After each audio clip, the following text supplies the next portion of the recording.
नमस्कार, प्रभा साक्षी देख रहे हैं आप। आपके साथ मैं हूं अंकित सिंह। कार्यक्रम है चाय पर समीक्षा और हमेशा की तरह इस कार्यक्रम में मौजूद है प्रभा साक्षी के संपादक नीरज कुमार दुबे। सर, आपका बहुत बहुत स्वागत है। धन्यवाद और अंकित चूंकि जी। हम लोग ऐसे दिन ये चाय पर समीक्षा कार्यक्रम कर रहे हैं सर, जिस दिन 5 राज्यों के चुनावी नतीजे आए हैं और सबकी निगाहें, सबका जो ध्यान है, वो सबसे ज़्यादा जो चर्चा है वो पश्चिम बंगाल पर है।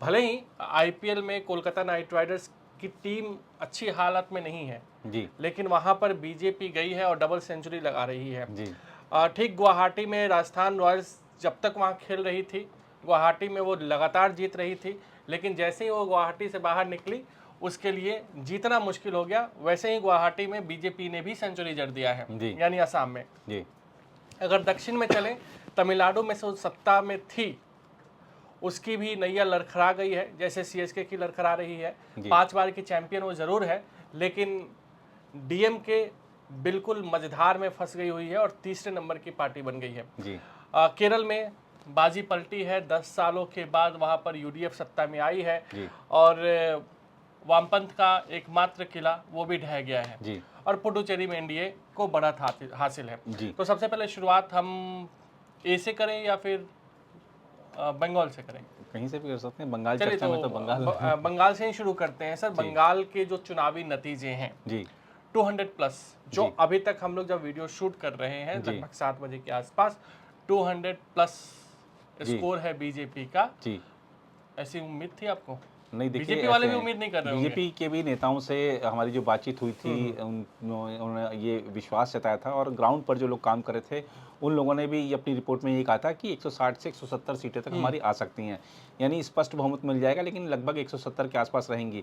लेकिन 200 क्रॉस कर जाएंगे, 204-5 सीटें आ जाएंगी, ऐसा बीजेपी को भी उम्मीद नहीं थी। लेकिन इसमें कोई दो राय नहीं कि बीजेपी ने कड़ी मेहनत की थी और तमाम उन मुद्दों को उठाया था जो कि पश्चिम बंगाल सरकार के खिलाफ जनता में नाराज़गी बढ़ा सकते थे। जनता वैसे भी नाराज़गी थी, क्योंकि भ्रष्टाचार का आलम है, सरकारी योजनाओं का लाभ नहीं मिलता, उसमें कटमनी देनी पड़ती है, जो तोलाबाजी होती है, जो ड्रग्स माफिया है, बिल्कुल। जो वहाँ पर हर हर क्षेत्र में घुसपैठ है। माफिया है, घुसपैठ है, तमाम इस तरीके के आरोप लगते रहे हैं। टीएमसी की सरकार पर कि तुष्टीकरण की राजनीति करती है, रामनवमी पर जुलूस की अनुमति बड़े मुश्किल से मिलती है, कई और इस तरीके के वाक्य देश ने पहली बार सुने थे जब किसी राज्य के मुख्यमंत्री कह रहे हो कि भाई आप मुस्लिम इलाकों से मत निकलना, मुस्लिम मोहल्लों से नहीं निकलना। बिल्कुल। मुस्लिम मोहल्ले क्या होते हैं? पूरा भारत एक है, यहाँ पर धर्म के आधार पर कोई विभाजन है नहीं। तो ये विभाजनकारी जो राजनीति कर रहे थे जो लोग, उनको जनता ने सबक सिखाया है और जनता को देखिए सिर्फ विश्वास दिलाना था। बिल्कुल। विश्वास दिलाना था कि आप सुरक्षित हैं, आप खुलकर अपने मन से मतदान करिए, आपको जिसको भी वोट देना है। सुरक्षा बलों के जो हमने देखा कि एक महिला का मैं वीडियो देख रहा था, उन्होंने कहा कि मैं जाऊँगी तो मुझे वोट करने जाना, लेकिन मैं जाऊँगी तो मेरी पिटाई करेंगे। उन्होंने कहा कि आप हमारी माँ के समान हैं, आपको कोई हाथ लगाएगा तो यहीं ज़मीन में गाड़ देंगे। तो सुरक्षा बलों ने जिस तरीके का आत्मविश्वास उनको दिखाया, उनको उनको संयम दिया और जिस तरीके से निर्भय होकर जनता ने मतदान किया, उससे एक चीज़ और स्पष्ट होती है कि बीजेपी शायद पिछली बार भी जीत जाती अगर लोगों को निर्भय होकर मतदान करने का मौका मिलता बिल्कुल। और ये जो 92 लाख जो अपात्र मतदाता सूची का हिस्सा थे, अगर वो उस समय हट गए होते। तो इस बार चुनाव आयोग और हमारे सुरक्षा बलों का बहुत-बहुत धन्यवाद कि उन्होंने जो अपात्र मतदाता थे उनको सूची से बाहर किया और ये सिर्फ ऐसे नहीं किया गया, सब कुछ सुप्रीम कोर्ट की निगरानी में हुआ है, कानून सम्मत तरीके से हुआ है और जीत के बाद जिस तरीके से केंद्रीय गृह मंत्री अमित शाह ने बांग्लादेशी घुसपैठियों के खिलाफ एक्शन की बात कही है, वो दिखा रहा है कि बीजेपी ने जो वादे किए थे वो जीत के बाद भी उन वादों पर बीजेपी कायम है। प्रधानमंत्री नरेंद्र मोदी ने जैसा कि सभी जानते हैं कि श्यामा प्रसाद मुखर्जी जो बीजेपी के प्रेरणा पुंज हैं, जनसंघ के संस्थापक रहे हैं, अटल बिहारी वाजपेयी जी जो कि बीजेपी के संस्थापक रहे हैं, उन सबका सपना था कि उस धरती पर जहां श्यामा प्रसाद मुखर्जी जी ने जन्म लिया, वहां पर कभी बीजेपी को सरकार नारा बनाने भी का तो मौका लिखा गया मिला। था, बीजेपी ऑफिस आप गए हुए थे, जी नारा भी तो वहाँ जहाँ जी जन्मे मुखर्जी वो बंगाल हमारा है। जी। तो आप देखिए कि आज़ादी के बाद पहली बार बीजेपी को सरकार बनाने का मौका मिला है, वो भी ट्रिपल डिजिट के नंबरों के साथ। तो ये दिखाता है कि बीजेपी ने, देखिए अगर हम पिछली बार का देखें, बीजेपी का आप स्ट्राइक रेट देखिए, वो शायद पहले 2 विधानसभा सदस्य थे उनके, 2 से वो 77 पर पहुंचे और 77 से अब 204 पे पहुंच गए। बिल्कुल। तो स्ट्राइक रेट बीजेपी का गजब का है। अमित शाह की रणनीति, बीजेपी के जो संगठन के लोग वहाँ पर वर्षों से काम कर रहे थे, उनकी मेहनत और बूथ स्तर पर जो बीजेपी ने रणनीति बनाई थी, अमित शाह ने उन सब पर निगरानी रखी थी, कहीं चूक की कोई संभावना नहीं रहे, इस बात को सुनिश्चित किया था। तो बहुत सारे फैक्टर रहे हैं जिन्होंने बीजेपी की इस प्रचंड जीत की भूमिका लिखी है। एक चीज़ और कि इस टीएमसी की हार से देश में एक मैसेज आएगा, खासतौर पे उन पार्टियों को जो तुष्टीकरण की राजनीति करती हैं, जो परिवार की राजनीति करती हैं, जो जनता को मतलब फॉर ग्रांटेड ले लेती हैं। तो ऐसा नहीं चलेगा। जनता जब जागती है तो फिर ऐसे जो गुंडई है वो कैसे भागती है, ये बंगाल में दिख रहा है। हम हावड़ा ब्रिज के दृश्य आपने देखे होंगे, आज जय श्री राम के नारे लग रहे हैं। लोग, हम देख रहे थे मतदान के बाद कह रहे थे कि भैया ऐसा हो गया हमारा बंगाल की, जय श्री राम के नारे लगाओ और पिट जाओ। तो अब जिस तरीके से वहाँ पर आज जय श्री राम के नारे लग रहे हैं, और इस चुनाव में आपने देखा होगा कि बंगाली संस्कृति के करीब ममता बनर्जी से ज़्यादा प्रधानमंत्री नरेंद्र मोदी नजर आ रहे थे। आपने देखा कि गंगोत्री से लेकर जो गंगा सागर तक का जो कमल खिलाने का सपना था प्रधानमंत्री मोदी का, आज उन्होंने पूरा कर दिखाया है। और किस तरीके से हमने देखा, चाहे माँ काली की आराधना हो, चाहे हुगली नदी में प्रधानमंत्री की नौका यात्रा हो, और उन्होंने झालमुड़ा खाया 10 रुपए का खरीद कर, तो 10 रुपए के झालमुड़े ने 15 साल की सत्ता गिरा दी। ये एक बड़ी बात है इस चुनाव की। तो कुल मिलाकर देखें, झालमुड़ी 10 रुपए में बंगाल में मिल जाता है, दिल्ली में ना मिले और बाकी शहरों में ना मिले, लेकिन बंगाल में मिल जाता है। जी। तो ये एक इस मैंडेट का आप देखिए। एक चीज़ और, अगर आप देख रहे होंगे, सोशल मीडिया पर नज़र रख रहे होंगे, आपको एक चीज़ मिलेगी जिसका बंगाल से कोई सीधा संपर्क नहीं है, कि वहाँ पे कोई उसका कोई रोजगार नहीं है या उसका कोई वहाँ पर नाते रिश्तेदार भी नहीं है, वो भी आज खुश है बंगाल के लिए, क्योंकि बंगाल में आतंक के राज का खात्मा हुआ है। ठीक है कि किसी का मतलब सीधा वहाँ पे कोई काम नहीं हो या मान लीजिए कोई रिश्तेदारी नहीं हो, लेकिन जब भी कोई बंगाल हाल के 14-15 वर्षों में गया है, उसने वहाँ पर आतंक का राज देखा है, उसने वहाँ कुशासन देखा है। कोलकाता जो महानगर है देश का, जो कि कभी देश की राजधानी भी हुआ करता था, वहाँ की सड़कों का ऐसा बुरा हाल और स्लम जैसे हालात कोलकाता में देखे हैं। और जिस तरीके से वहाँ पर जनता प्रतिक्रिया नहीं देती कि भैया पिट जाएंगे अगर आपने कुछ भी प्रतिक्रिया दी, तो ये जो डर है, ये जो भय है, लूट खसोट की राजनीति, भ्रष्टाचार ऊपर से लेकर नीचे तक जमा हुआ था। और सिर्फ वहाँ पर 2 लोग ही सरकार चला रहे थे, ममता बनर्जी और अभिषेक बनर्जी। इससे तृणमूल का कैडर भी कहीं ना कहीं, वो ठीक है कि एक सिंडिकेट जो बना हुआ है उसमें अगर आपको रहना है तो सपोर्ट करना होगा, लेकिन उसमें भी कहीं ना कहीं ये थी कि भैया अभिषेक बनर्जी, जैसा कि आरोप लगता है कि वो तमीज से बात नहीं करते, वो तमाम तरह के वो घुड़की दे देते हैं, वो अपनी मनमानी चलाते हैं पार्टी में। अरे सर देखिए ना, आज वीडियो क्या वायरल हो रहा है अभिषेक बनर्जी का, कि 4 मई को 12 बजे के बाद कोई बंगाल में नहीं दिखेगा। जी जी, वही वायरल हो रहा है ना। आप देखिए केजरीवाल का, जब दिल्ली में बीजेपी जीती थी, केजरीवाल का बयान वायरल होता कि बीजेपी या मोदी 7 जन में भी हमको नहीं हरा सकते हैं। जी जी। तो इस तरह का जो अहंकार है उसको जनता किस तरीके से तोड़ती है, उसका ताजा उदाहरण तो मिल गया। बिल्कुल। और आप देखिए कि आज बंगाल में बीजेपी की जीत पर जय श्री राम के नारे सड़कों पे गूंज रहे हैं। अगर यही टीएमसी की जीत हुई होती तो तमाम सुरक्षा बंदोबस्त के बावजूद हंगामा और प्रदर्शन, राजनीतिक हिंसा देखने को मिल रही होती कहीं ना कहीं। बिल्कुल। और जो आप कोलकाता का हाल बता रहे हैं, मैं ऐसे 20 से 25 लोगों को जानता हूं जो वर्षों से कोलकाता या बंगाल में रहते हैं और वहां काम कर रहे थे, लेकिन पिछले 15 सालों में वहां जूट मिलें बंद हो गई, वहां सूती के जो कपड़े, गंजी बनियान के जो कपड़े वहां पर बनते हैं उसके कारखाने बंद हो गए, और अब वो लोग पूरी तरीके से वो जगह छोड़ चुके हैं, जबकि उनके पुरखे 50 वर्षों तक वो वहाँ पे काम कर रहे थे। बिल्कुल। तो इस तरह की बंगाल की स्थिति हो गई थी। और पिछले 15 वर्षों में मुझे नहीं लगता कि कोई बड़ी इंडस्ट्री वहाँ पे गई है। जिस तरह से ममता बनर्जी ने सिंगूर से टाटा को भगाया था, उसके बाद से किसी की हिम्मत नहीं हुई कि वहाँ पर निवेश कर सके।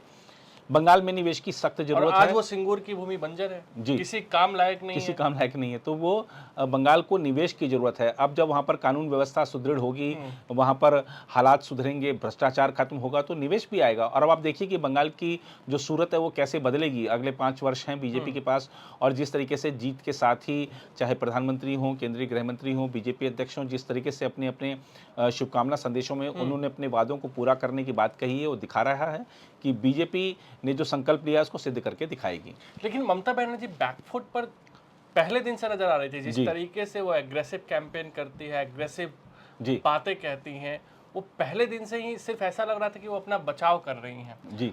कोर्ट में भी वो आ गई, कानूनी तौर पे वो लड़ने आ गई, लेकिन मतलब आखिर उनके हार के पीछे का कारण क्या रहा? देखिए, हार के पीछे का कारण अहंकार ही है, और जो 15 साल की जनता में नाराज़गी थी, उसको बीजेपी ने एक तो बड़ा मुद्दा बनाया। दूसरा, जैसे हम अभी शुरू में कह रहे हैं कि जनता को आश्वस्त किया उनकी सुरक्षा के प्रति, तो जनता ने मतदान किया। और जिस तरीके से बंगाल की संस्कृति, बंगाल के जो गौरव है, उसको बीजेपी ने आगे बढ़ाने की बात कही, पुनर्जागरण की बात कही, उसको जनता ने स्वीकार किया है। और जनता ने देखा है कि चाहे काशी में काशी विश्वनाथ कॉरिडोर की बात हो, चाहे अयोध्या में रामलला के मंदिर की बात हो, तो बीजेपी ने सांस्कृतिक जो गौरव हैं हमारे, जो हमारे सनातन की जो हमारी भूमि है, ये पूरा देश, उसमें जो पुराना गौरव है उसको फिर से बहाल करने का बीजेपी ने काम किया है। उसके प्रति न सिर्फ बहाली हुई है, बल्कि युवाओं की उसके प्रति आसक्ति भी हुई है। आप देखिए कि पर्यटन स्थलों से ज़्यादा धार्मिक स्थलों पर लोग जा रहे हैं, तो ये एक बड़ा परिवर्तन है जो बीजेपी के राज में ही संभव हो पाया है। पहले लोग अपने हिंदू होने की बात भी नहीं गर्व से कहते थे, धर्मनिरपेक्ष दिखने का एक नाटक करते थे, लेकिन अब गर्व से कहते हैं हिंदू है, जय श्री राम का नारा लगाते हैं। एकदम बंगाल में हिंदू मुस्लिम पूरा हो पूरा गया, क्योंकि पूरा हुआ। ये गलतफहमी तो टीएमसी को भी थी कि जी। हम तो 30% या 32% से ही शुरू होते हैं। जी, हिंदू मुस्लिम हुआ है, महिलाओं का जो वोट विभाजित हुआ है बड़ी संख्या में, क्योंकि जो नारी शक्ति वंदन विधेयक ये संसद में लेकर आए, वो गिर गया। और फिर आरजी कर वाली जो पीड़िता थी, उसकी माँ भी जी, आप देखिए कि कैंडिडेट उनकी जीत कितने बड़े अंतर से हुई है। दिखा रहा है कि जनता ने कहा कि भैया हम आपको न्याय देंगे, सिस्टम ने आपको न्याय नहीं दिया तो हम आपको न्याय देंगे। तो जनता की अदालत में न्याय हो चुका है। और इस चुनाव में टीएमसी के लिए जो अब बड़ी मुश्किल, जो उसके भविष्य पर सवाल खड़ा होता है कि अब उसके जो 83 एमएलए अगर जीत कर आते हैं, जैसा कि लग रहा है, तो ये 83 भी क्या एकजुट रह पाएंगे? क्योंकि इन 83 में भी मुझे लगता है कि आधे से ज़्यादा ऐसे होंगे जिन पर कि कोई ना कोई केस चल रहे होंगे। तो ये क्या एकजुट रह पाएंगे? ये क्या टीएमसी में रहेंगे? क्या एकजुट रख पाएंगे, क्योंकि ममता बनर्जी 71 की हो गई हैं। जी। और दूसरा क्या है कि इसमें जो टीएमसी कल तक कह रहे थे कि इंडिया गठबंधन का जो नेतृत्व है कांग्रेस के बस की बात नहीं है, हमारे को दे दो, तो अब टीएमसी सत्ता से बाहर हो गई है, तो क्या वो अब उस लायक भी बचे हैं क्या? और इसमें एक चीज़ और हम देखेंगे कि टीएमसी का जिस तरीके से जैसा वो कहती हैं बार बार कि खेला होवे, तो मुझे लगता है कि टीएमसी में एक विभाजन बड़ा होने वाला है। और हम टीएमसी के सांसदों की लड़ाई देख चुके हैं पिछले कुछ दिनों पहले। तो अब हार की जो जिम्मेदारी है एक दूसरे पर डालने की कोशिश होगी। समीक्षा ऐसे दलों में नहीं होती है हार की, जहां पर कि लोकतंत्र नहीं हो, जहां पर एक परिवार जब चला रहा था, वहाँ पे कोई प्रवक्ता भी अपने मन से कुछ बात नहीं कह सकता। नहीं, जब तक पार्टी की अनुमति नहीं होगी तब तक कोई प्रवक्ता नहीं बोलता। वहाँ पे एक सिस्टम है, उस सिस्टम को फॉलो करना होता है। अगर आपको किसी नेता की बाइट चाहिए तो आपको टीएमसी कार्यालय में संपर्क करना पड़ेगा, बताना पड़ेगा आप कहाँ से हो। वो देखेगा कि भैया आपका जो मीडिया हाउस है वो कैसा है, क्या है, किसका है, वो उसके आधार पर आपको बात करने की अनुमति देगा। सवाल भी कई बार मांग लेते हैं, आप क्या पूछने वाले हैं उनसे। तो इस तरीके की चीज़ें हैं। और एक वरिष्ठ सांसद तृणमूल कांग्रेस के हैं, उन्होंने मेरे को खुद ये बात बताई थी। तो ये सिस्टम है जहाँ पर आंतरिक लोकतंत्र नहीं है, तो वहाँ पर समीक्षा भी खुलकर नहीं होगी, एक दूसरे पर आरोप प्रत्यारोप होगा और पार्टी विभाजन की ओर बढ़ेगी। और ये क्षेत्रीय दलों के लिए खासतौर पर एक बड़ा झटका है कि पश्चिम बंगाल में जिस तरह से टीएमसी को झटका लगा है, हम देख रहे हैं कि तमिलनाडु में डीएमके और एआईडीएमके को झटका लगा है। ये दिखाता है कि जो क्षेत्रीय दलों की जो राजनीति है, और ख़ासतौर पे जो परिवार आधारित जो दल हैं, उनको जनता अब नकार रही है। लेकिन आपने तमिलनाडु का जिक्र कर लिया। और एक चीज़ और है कि अगर आप देखें चुनाव के शुरू में ही ममता बनर्जी को लग गया था कि उनकी हार होने वाली, क्योंकि उन्होंने लगभग 77 विधायकों के टिकट काट दिए थे। यानी हर तीसरे विधायक का उन्होंने टिकट काटा था। यानी कि उनको पता था कि जबरदस्त एंटी इनकम्बेंसी है। बीच में चुनाव मतदान से पहले वो कह रही हैं कि भाई मुझे सीएम की कुर्सी नहीं चाहिए। तो ये दिखा रहा था कि वो हार की जो तैयारी है हार में किस तरीके से सारा दोष ईवीएम पर मढ़ना है, सिस्टम पर मढ़ना है, उसकी तैयारी पहले से चल रही थी। बिल्कुल। आपने चर्चा तो कर ही दिया बंगाल का, आपने तमिलनाडु का भी जिक्र कर ही दिया। डीएमके और एआईडीएमके के साथ क्या हुआ क्या नहीं हुआ उसकी बात तो आप कहेंगे ही, लेकिन टीवी के जी एक एक्टर की पार्टी जो रजनीकांत, कमल हासन जो ख्वाब देखा करते थे जी राजनीति में आने का, जी और वो राजनीति में आए भी, एक्सपेरिमेंट उनका सफल भी नहीं हुआ। रजनीकांत ने तो राजनीति से दूरी बना ली, जी कमल हासन डायरेक्ट राज्यसभा तक तो पहुंच ही गए हैं, जी लेकिन विजय जी इस तरीके का कमाल पहले ही चुनाव में करेंगे। जी और शायद मतलब इतिहास में बहुत कम ऐसे मौके आए होंगे जब पहले ही चुनाव में कोई पार्टी जी बिल्कुल बड़े राज्य में, छोटे राज्यों 70-80 सीटों वाले राज्य की बात ही नहीं करनी होगी, जी बड़े राज्य में बहुमत के करीब पहुंच जाए। ठीक है, उनको जी। बहुमत नहीं मिला है, लेकिन जी। बहुमत के करीब तो पहुंच गए हैं। जी पहले ही चुनाव की अगर हम बात करें तो शायद आंध्र और बहुत प्रदेश पुरानी में पार्टी भी नहीं है। जी हाँ। पहले ही राज्य में बात करें तो शायद एनटीआर ने पहले चुनाव में जीत हासिल करी थी, वो भी प्रसिद्ध फिल्म अभिनेता थे।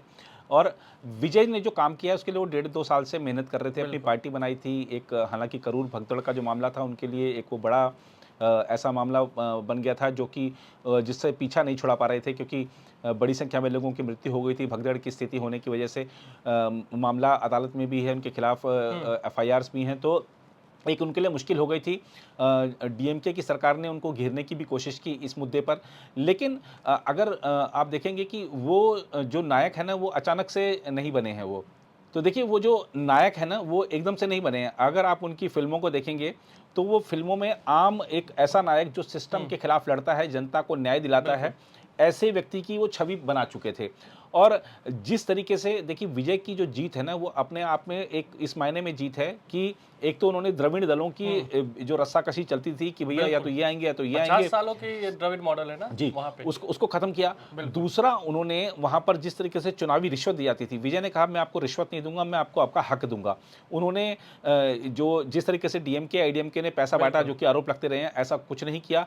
जनता ने आगे आकर उनके लिए मतदान किया और युवाओं का, महिलाओं का जो क्रेज है वो विजय के लिए वो देखते ही बन रहा है। और जिस तरह का मतदान हुआ है तमिलनाडु में भी हमने देखा कि बम्पर वोटिंग हुई थी, और ये बम्पर वोटिंग का स्पष्ट संदेश था कि डीएमके के खिलाफ वोट पड़ रहा है। जब सीएम अपनी खुद सीट हार जाए तो आप समझ सकते हैं कि वो वहाँ पर कितनी गहरी नाराजगी थी।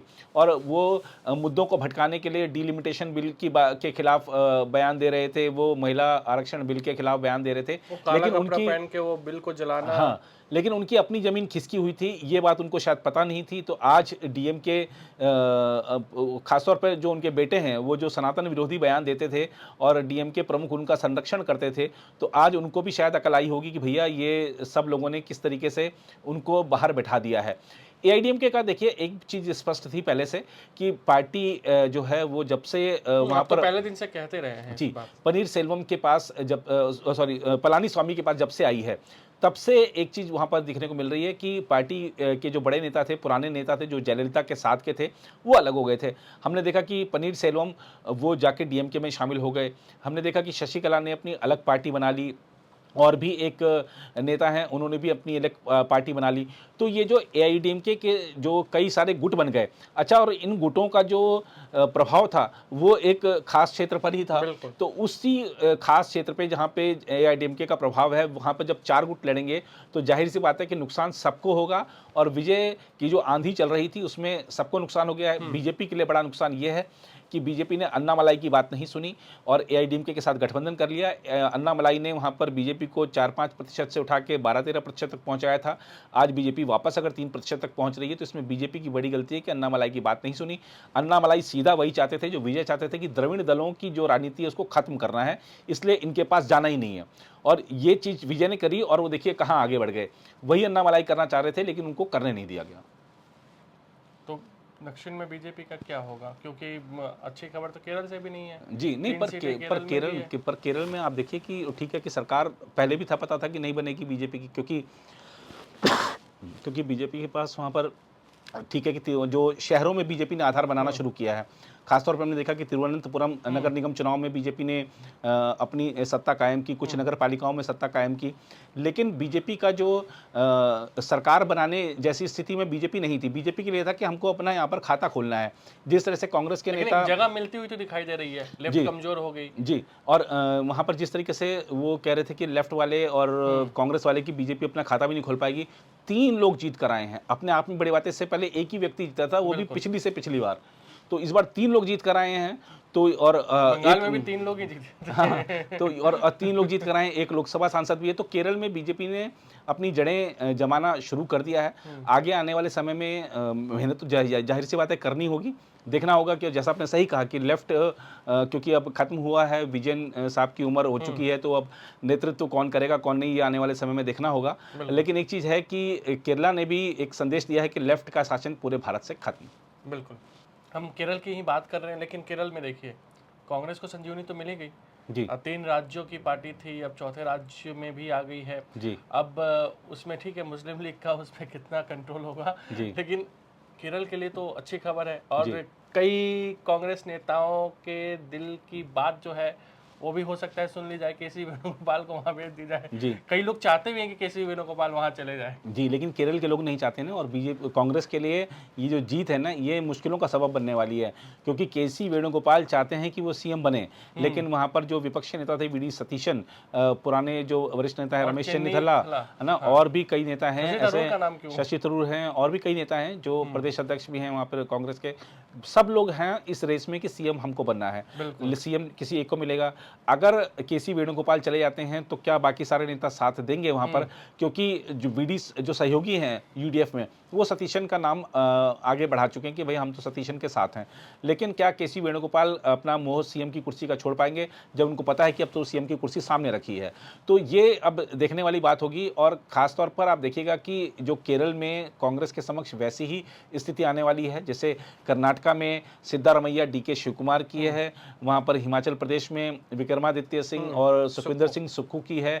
तो ये समस्या वहां पर भी कांग्रेस के लिए आने वाली है। तो वहां पर आप हाल फिलहाल के कोई भी कांग्रेस की जीत उठाकर देख लीजिए। आपने 4 राज्यों का जिक्र किया, अब चौथा राज्य जो इनके साथ गया है, उन तीनों में ही ये समस्या है और चौथे में भी ये समस्या जरूर होगी, क्योंकि कांग्रेस का जो नेतृत्व है वो संकट का समाधान नहीं करता, उस संकट को और बढ़ाता है।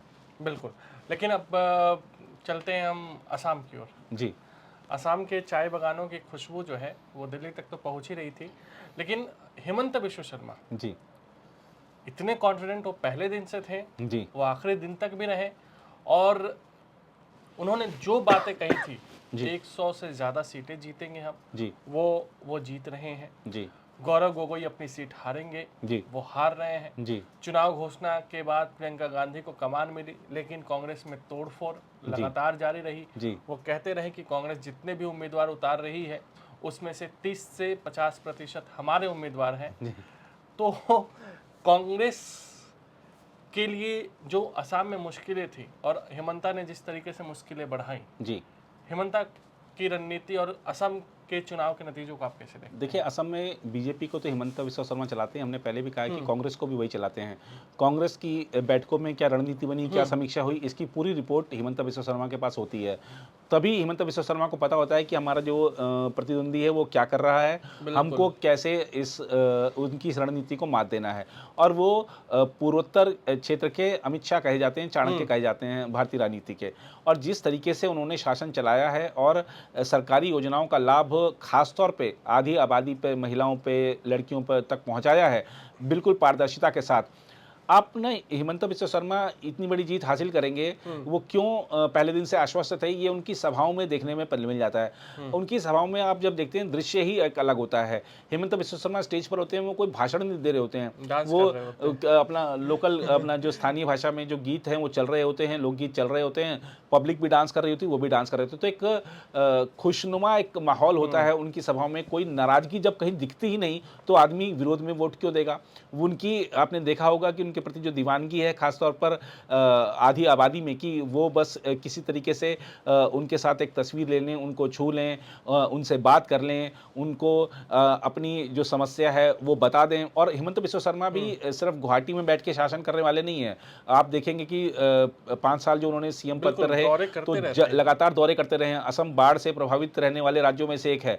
वहां पर आप देखेंगे कि हिमंत बिस्वा शर्मा घुटनों तक पानी भरा ऐसे क्षेत्रों में जाते हैं, अधिकारियों को लेकर जाते हैं, वहां पर समस्याओं का हल करवाते हैं। और जिस तरीके से उन्होंने असमी संस्कृति की, असमी जो लोग हैं उनके अधिकारों की रक्षा का बीड़ा उठाया है, वो जो चीज़ है वो सीधा कनेक्ट करती है लोगों को कि भैया ये जो घुसपैठिए हैं आके आपका हक ले जाएंगे, आपके घरों पे कब्जा कर लेंगे। तो ये उनका जो सख्त रुख रहा है, और खासतौर पर हम सिर्फ हिंदुओं की बात नहीं कर रहे हैं, जो मुस्लिम, वहाँ के नेटिव मुस्लिम हैं जी, उनमें भी उनकी अच्छी पकड़ है। दूसरी बात, उन्होंने जिस तरीके से जो बच्चियों के साथ जो बहु विवाह कर लिए जाते थे वहाँ पर, उस पर जो उन्होंने रोक लगाई, पुलिस को खुली छूट दी कि एक्शन लो, आप अपराधी अगर भाग रहा है तो गोली मारने में संकोच मत करो।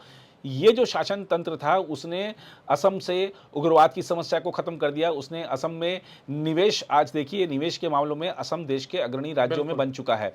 और जिस तरीके से विकास की बयार वहाँ बह रही है, आपने देखा होगा हाल ही में प्रधानमंत्री ने वहाँ पर एक और एयरपोर्ट का उद्घाटन किया है। तो जो कनेक्टिविटी बढ़ी है असम में, उस कनेक्टिविटी जब बढ़ती है तो विकास अपने आप फैलता है। तो असम प्रगतिशील राज्यों में शुमार हो गया है। तो इसलिए जनता ने भी ये देखा, सब कोई समझदार हैं। आपने आरोप लगाए कांग्रेस ने वहाँ पर तमाम कि भैया इनकी पत्नी का तो वहाँ का पासपोर्ट है, इनका पासपोर्ट है, जनता ने खारिज कर दिया। ऐसी लैंडस्लाइड विक्ट्री दी है कि शायद वो मेरे ख्याल से असम के राजनीतिक इतिहास में इतनी बड़ी विक्ट्री शायद किसी की नहीं हुई होगी। बिल्कुल, दुनिया गोल है तो और खास बात यह है कि विक्ट्री हो रही है, हैट्रिक में हो रही है और सेंचुरी लग रही है।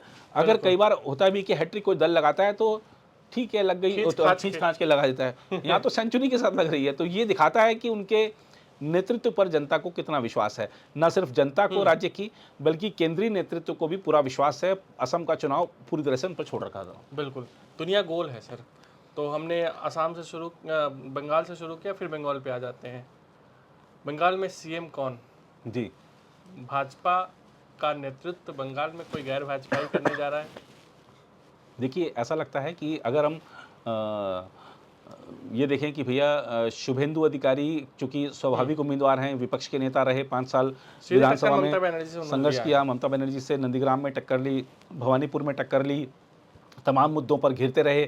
कहीं कोई राजनीतिक हिंसा होती थी, शुभेंदु अधिकारी तुरंत गाड़ी में बैठ के लिए वहाँ रवाना हो जाते थे, कार्यकर्ताओं से मिलते थे, उन तक उनकी जो समस्या है उसको पहुँचाते थे केंद्र तक। और हमने देखा कि बहुत सारे ऐसे मामले थे जिसको वो कोर्टों तक लेके गए, कोर्टों में उन्होंने लड़ाई जीती। कभी रामनवमी की शोभा यात्रा की अनुमति नहीं मिलती थी, शुभेंदु अधिकारी उसके लिए भी कोर्ट चले जाते थे। तो ऐसे अगर हम देखें 5 साल का उनका जो विपक्ष के नेता के रूप में कार्यकाल रहा है, जो बीजेपी के लिए एक सड़कों पर लड़ने वाले नेता की जो छवि रही है वो उनकी रही है, तो वो स्वाभाविक उम्मीदवार हैं सीएम पद के।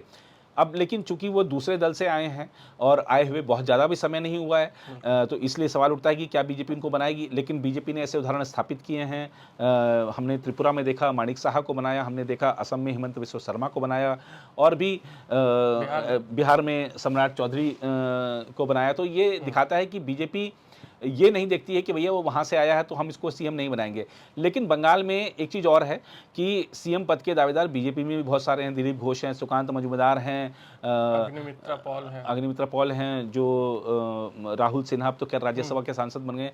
बहुत सारे लोग जो पुराने समय से, जब बीजेपी का कोई वहाँ पर नाम लेवा नहीं होता था, तब से वो अगर वो झंडा लेकर, भगवा ध्वज लेकर घूम रहे हैं, तो ऐसे नेताओं की बड़ी लिस्ट है।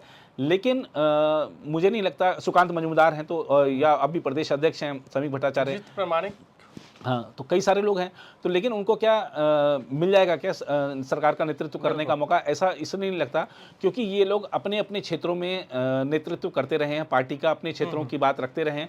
पूरे बंगाल में अगर आप देख लें तो पूर्वी मेदिनीपुर में, और वो बड़ा इलाका है, पूर्वी मेदिनीपुर का इलाका हो, जंगल महल का इलाका हो, तो वहाँ पर शुभेंदु अधिकारी का, उनके परिवार का प्रभाव है। तो ये कई नगर पालिकाओं में उनका प्रभाव है, पंचायतों में उनका प्रभाव है। तो शुभेंदु अधिकारी अन्य नेताओं के मुकाबले में, जो बीजेपी के अन्य नेता हैं हैं, जो पार्टी के पुराने नेता रहे हैं, उनसे ज़्यादा जनाधार रखने वाले, उनसे ज़्यादा प्रभाव रखने वाले और शासन का अनुभव रखने वाले नेता हैं। और हिमंता मॉडल वो लागू भी कर सकते हैं। हिमंता मॉडल वैसी है, छवि भी, और वो कहते भी थे कि मैं योगी मॉडल लागू करूंगा। और देखना होगा कि बीजेपी क्या शुभेंदु अधिकारी को बोलना तो शुरू कर दिया कि जो हिंदू बक्सा खुलेगा वो बीजेपी का होगा, जो मुस्लिम। जी, और आपको ध्यान होगा कि वो स्पष्टवादी नेता हैं। आपको ध्यान होगा कि लोकसभा चुनाव में जब बीजेपी को बंगाल से अपेक्षित सफलता नहीं मिली, उन्होंने कहा था कि ये सबका साथ सबका विकास की जरूरत नहीं है। सीधा कहा था उन्होंने ये बात। तो उन्होंने कहा था ये लोग हमको वोट नहीं देंगे, इसलिए सबका साथ सबका विकास की जरूरत नहीं है। लेकिन बीजेपी ने उनको तब चुप कराया था कि भैया आप ऐसे मत बोलिए, हम सबको साथ लेकर चलना चाहते हैं। तो वो स्पष्टवादी नेता हैं। और बीजेपी की जो जीत है, हम देख रहे हैं कि पूरे देश में आज साधु संत भी जब अगर जमकर नाच रहे हैं, खुशियां मना रहे हैं, तो बीजेपी की बंगाल में जीत को सनातन की जीत के रूप में देखा जा रहा है। और आप देख सकते हैं कि जिस तरह से शुभेंदु अधिकारी बार बार सनातन की जीत, हिंदुओं की जीत और जो तुष्टिकरण की राजनीति के हार, ये सब जो शब्दावलियां वो उपयोग कर रहे हैं, वो दिखा रहा है कि शुभेंदु अधिकारी स्वाभाविक उम्मीदवार हैं। केंद्रीय गृह मंत्री अमित शाह के करीबी हैं, प्रधानमंत्री नरेंद्र मोदी भी उन पर विश्वास रखते हैं। और एक चीज़ हमें देखनी होगी कि आपको ध्यान होगा कि जब हरियाणा में वापस बीजेपी जीती थी पिछली बार, तो नायब सिंह सैनी फिर से मुख्यमंत्री बनेंगे, इसको लेकर सवाल था, क्योंकि आ गया था कि भैया वो अम्बाला वाले अनिल विज हैं, और भी कोई एक आध लोग दावेदार बन गए थे। तो वहाँ पर बीजेपी ने पर्यवेक्षक बनाकर अमित शाह जी को भेज दिया था। अब अमित शाह अगर मान लो बंगाल में भी पर्यवेक्षक बन के चले गए, तो किसकी हिम्मत होगी कि भैया वो बोल दे कि भैया मेरे को सीएम बना दो। वहाँ जो तय हो गया वो वही सीएम बनेगा। बिल्कुल। आखिरी सवाल, छोटा सवाल है। हम लोग जब ये चर्चा कर रहे हैं तो स्क्रीन पे सामने चल रहा है कि हमने नितिन नवीन के मार्गदर्शन में जी ये चुनाव जीता है। जी, प्रधानमंत्री नरेंद्र मोदी। आगे आपकी टिप्पणी। देखिए, हमने देखा था कि प्रधानमंत्री नरेंद्र मोदी जो स्थानीय जो लोक संस्कृति है उसके साथ कैसे कनेक्ट करते हैं। हमने देखा था कि बिहार में उन्होंने गमछा लहराया था। बिल्कुल, गमछा लहराया था। और उसके बाद प्रचंड जीत मिली, और नितिन नवीन बिहार की भूमि का एक बेटा बीजेपी का राष्ट्रीय अध्यक्ष बना। हमने देखा कि प्रधानमंत्री नरेंद्र मोदी ने झालमुरी खाई, सीधा कनेक्ट किया लोगों के साथ, और बड़ी जीत हासिल हुई है। तो ये एक बड़ी जीत हासिल हुई है। दूसरी बात यहाँ पर ये देखनी होगी कि नितिन नवीन जब से आए हैं तब से ये पहला चुनाव था बीजेपी के लिए। और नितिन नवीन ने अध्यक्ष बनने के, खासतौर पे कार्यकारी अध्यक्ष बनने के बाद से उसके अगले दिन से दौरे शुरू कर दिए थे। उन्होंने तमिलनाडु में अच्छा खासा समय दिया, पुडुचेरी में अच्छा समय दिया, असम में काफ़ी समय दिया, उन्होंने बंगाल में वो लगातार जमे रहे।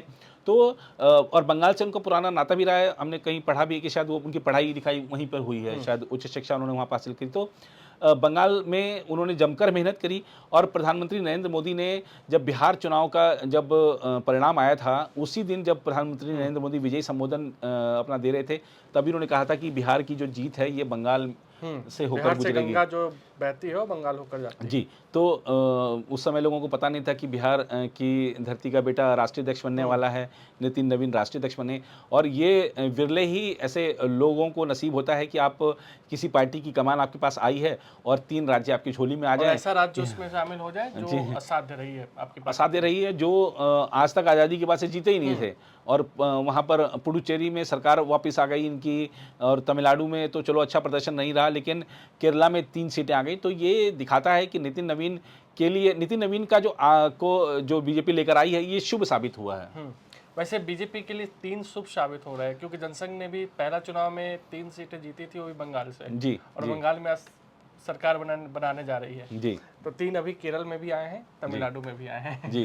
खैर, आज के चाय पर समीक्षा कार्यक्रम में इतना ही। पल पल के अपडेट्स आपको लगातार हम देते रहेंगे। इस सप्ताह लगातार जो है राजनीतिक चर्चाएं होती रहेंगी, वो भी हम आपको बताते रहेंगे। फिलहाल हमें यानी कि अंकित सिंह और नीरज दुबे को दीजिए इजाजत। नमस्कार।